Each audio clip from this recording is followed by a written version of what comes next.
Hello friends, today we are going to discuss about the principles of optimality in dynamic programming. So in the previous lecture we had discussed about what is dynamic programming and the situation where the dynamic programming approach is being used. So we all know the dynamic programming is applied in such a situations like if we want to find out an optimal solution for a particular problem. Optimal solution is nothing but it is a maximum or minimum value for the given problem. Okay. So dynamic programming approach is an algorithm design method that can be used when the solution to the problem can be viewed as a sequence of decisions. So എന്താണ് ഈ sequence of decisions? എന്താണ് sequence of decisions in a dynamic programming approach ലുള്ള importance? We know that we have to find out an optimal solution, right? Optimal solutions കണ്ടുപിടിക്കണമെങ്കിൽ solution കണ്ടുപിടിക്കണമെങ്കിൽ set of ഡിസിഷനിൽ നിന്ന് ഏറ്റവും best ആയുള്ള ഒന്ന് നമുക്ക് സെലക്ട് ചെയ്യണം അല്ലേ. സോ അതൊരു എക്സാമ്പിൾ കൂടെ നമുക്ക് ഡിസ്കസ് ചെയ്യാം. So consider this graph in which I have to find out the shortest distance from the node 1 to the node 10. Source node 1 നിന്നും ഡെസ്റ്റിനേഷൻ 10ലേക്കുള്ള ഷോർട്ടസ്റ്റ് പാത്താണ് എനിക്ക് ഫൈൻഡ് ഔട്ട് ചെയ്യേണ്ടത് using dynamic programming approach. So dynamic programming approach നമ്മൾ discuss ചെയ്തു. It will consider a sequence of decisions, right? So first of all, in first step what we have to find out is node 1ൽ നിന്ന് ബാക്കിയുള്ള നോഡ്സിലേക്ക് first 2, 4, 6 എന്ന് പറയുന്ന നോഡിലേക്കുള്ള optimal ആയിട്ടുള്ള path. So we have to check all the path from node 1 and from that we will select the optimal path. Okay, ഏറ്റവും smallest value ഉള്ള path ആയിരിക്കും നമ്മൾ സെലക്ട് ചെയ്യുന്നത്. But we have to consider all the path. അതായത് നമുക്ക് എല്ലാ sequence of ഡിസിഷനിൽ നിന്ന് ബെസ്റ്റ് ആയിട്ടുള്ള ഒരെണ്ണം മാത്രം സെലക്ട് ചെയ്താൽ മതി. അതായത് we have to consider the path from 1 to 2, 1 to 4 and 1 to 6. In this example ഈ പാത്തിന്റെ വാല്യൂ എന്ന് പറയുന്നത് 4, 5 ആൻഡ് 3. സോ മിനിമം കോസ്റ്റ് ഏതാണ്? 3 ആണ്. So we will select 3. Okay, in the next level what we have to do is we have to consider the nodes like 3, 5 and 7, and from the node 1 which distance is short from the node 3, 5 and 7. ഏത് നോഡിലേക്കാണ് shortest distance ഉള്ളതെന്ന് നമ്മൾ നോക്കും.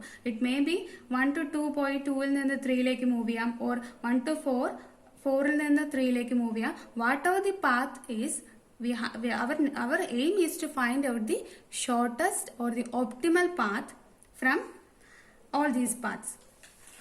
And after the next step എന്താണ് ചെയ്യുന്നത്? We will consider the nodes like 9 and 8. 9ഉം 8ഉം consider ചെയ്യും. From the node 1ൽ നിന്ന് shortest ഏത് പാത്ത് സെലക്ട് ചെയ്താലാണ്, അല്ലെങ്കിൽ ഏത് ഒപ്റ്റിമൽ പാത്ത് സെലക്ട് ചെയ്താലാണ് 9ൽ എത്താൻ പറ്റുക അല്ലെങ്കിൽ 8ൽ എത്താൻ പറ്റുക. ഇതിൽ നിന്ന് ഏറ്റവും ഷോർട്ടസ്റ്റ് ആയിട്ടുള്ള ആളിനെ ആയിരിക്കും നമ്മൾ സെലക്ട് ചെയ്യുക, ഏറ്റവും ഒപ്റ്റിമൽ ആയിട്ടുള്ളത്.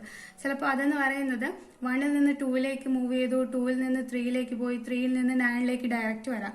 സോ അതിന്റെ കോസ്റ്റ് ആണോ അല്ലെങ്കിൽ അതിന്റെ കോസ്റ്റ് ആണോ സ്മോളർ എന്ന് നമ്മൾ നോക്കും. അതുപോലെ തന്നെ 1ൽ നിന്ന് 6ലേക്ക് പോവാം, 6ൽ നിന്ന് 7ലേക്ക് പോവാം, 7ൽ നിന്ന് നമുക്ക് 8ലേക്ക് പോവാം. ഈ പാത്താണോ? ഇങ്ങനെ നമ്മൾ ഡിഫറെന്റ് പാത്താണ് നോക്കുന്നത്. ഏറ്റവും ഷോർട്ടസ്റ്റ് ആയിട്ടുള്ള പാത്ത് ഓരോ ലെവലിൽ നമ്മൾ എന്ത് ചെയ്യും? സെലക്ട് ചെയ്യും. ഓക്കെ, ഇനി അടുത്ത കേസിൽ എത്തുമ്പോൾ എന്താണ്? From all these path we will select one path which is the shortest or the optimal path from the node 1 to the node 10. Node 1നും 10നും ഉള്ള ഏറ്റവും shortest or the minimum cost വരുന്ന പാത്തിനെ ആയിരിക്കും നമ്മൾ ഈ ഒരു പ്രോബ്ലത്തിൽ യൂസിങ് ഡൈനാമിക് പ്രോഗ്രാമിംഗ് അപ്രോച്ച് വഴി നമ്മൾ സെലക്ട് ചെയ്യുന്നത്. സോ അതിന്റെ അർത്ഥം എന്താണ്? This means at each level we are checking for a particular optimal solution. ഓരോ സ്റ്റെപ്പിലും അല്ലെങ്കിൽ ഓരോ ലെവലിലും നമ്മൾ എന്താണ് ചെയ്യുന്നത്? ഒരു ഒപ്റ്റിമൽ സൊല്യൂഷൻ ഫൈൻഡ് ഔട്ട് ചെയ്യാൻ പറ്റുമോ എന്നാണ് നമ്മൾ നോക്കുന്നത്. Okay, to get an optimal solution we want to use a sequence of decision അല്ലെ. ഫ്രം ഒരു 2, 4, 5, 6 ഇങ്ങനെ 3 നോഡ് ഉണ്ട്. ആ 3 നോഡിൽ നിന്ന് ഏറ്റവും ഷോർട്ടസ്റ്റ് ആയിട്ടുള്ള പാത്ത് കണ്ടുപിടിക്കണമെങ്കിൽ I have to check the distance from 1 to 2, 1 to 4, 1 to 6 ഇങ്ങനെയുള്ള 3 ഡിസിഷനിൽ നിന്ന് ഏറ്റവും സ്മോളസ്റ്റ് ആയിട്ടുള്ള ആളെയാണ് സെലക്ട് ചെയ്യേണ്ടത്. That means to get an optimal solution that I want to use a sequence of decisions, right?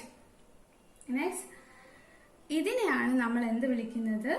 The principles of optimality എന്ന് പറയുന്നത്.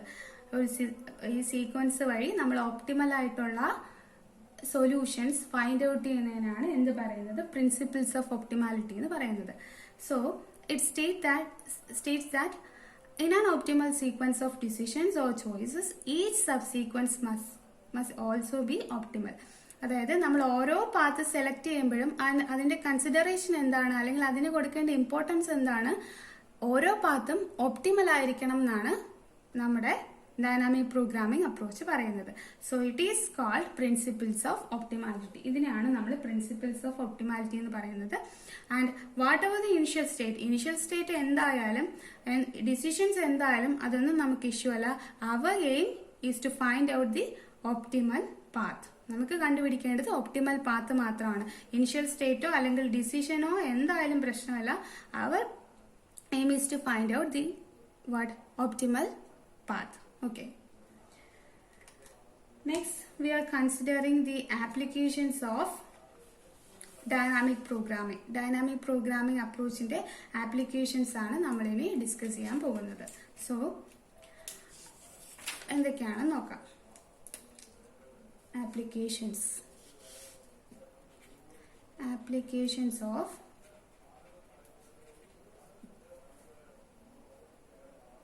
dynamic programming.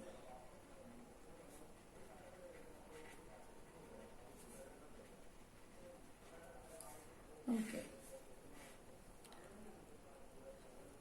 അതിലെ first one എന്ന് പറയുന്നത് knapsack problem. And the second one is matrix chain multiplication. Third one, traveling salesperson problem. The fourth one, optimal binary search tree.